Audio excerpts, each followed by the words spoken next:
Hi, I'm Michelle Bursell, and because it's December, I just had to talk to you about miracle making. Now, this is miracle making with a question mark because I want to make sure you're actually in a process that's allowing you to receive and create the miracles that you want to in your life.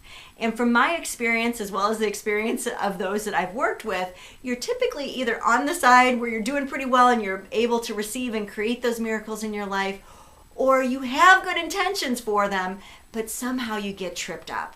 And so today, what I want to offer you is not only a simple 3-step process about how you can create miracles in your life, but also fill you in on the common ways that we get tripped up. What I did that got me tripped up and that took me away from the miracles that were available to me, and what I see others doing the same.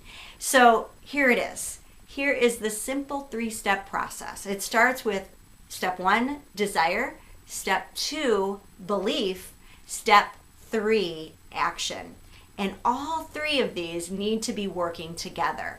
So again, December, let's do the deep dive in where we are able to both acknowledge the ways that you have stepped forward for yourself and stepped into more of your desires and claiming miracles in your life, because they are all around us to claim.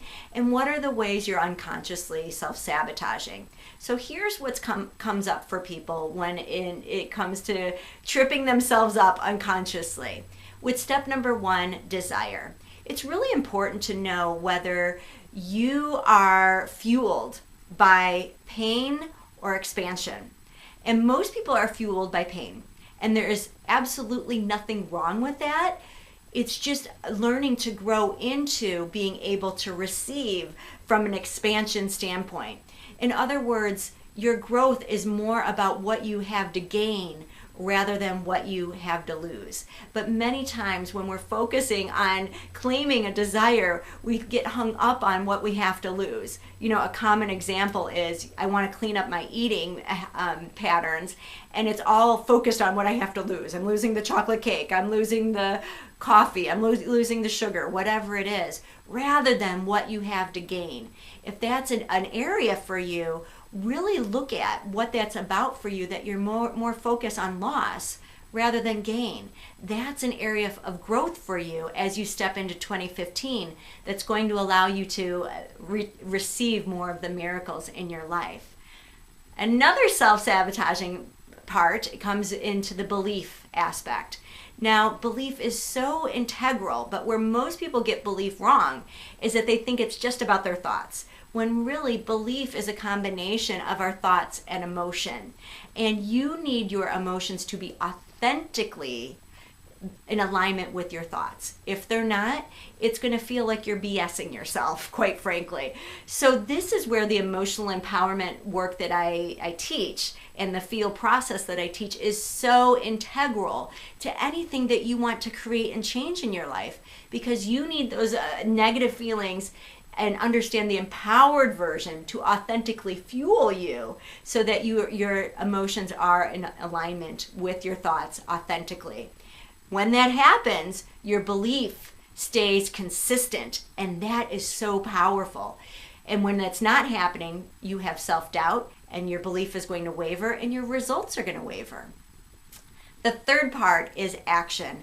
And this is about looking at, am I taking consistent action and being honest with that? You know, are you showing up the way that you are being called to and doing the things that you need to in order to make this change occur?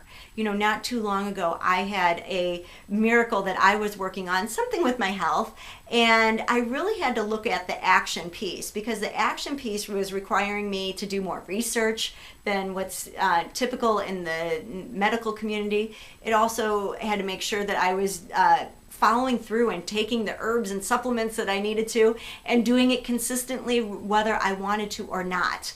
And with all 3 of these in combination, the desire, the belief, and the action, I was able to change a health outcome that some doctors were saying, you can't do this naturally.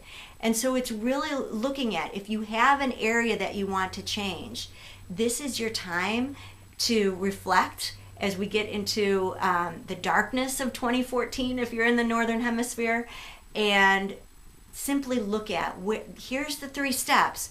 Where am I unconsciously blocking myself from receiving? I hope this serves you. I can't wait to meet up with you again in 2015 and to give you more guidance about how to be able to be a better receiver and creator so that more and more of your vision and ideals are happening for you in 2015. Happy holidays. I look forward to being in touch with you next year.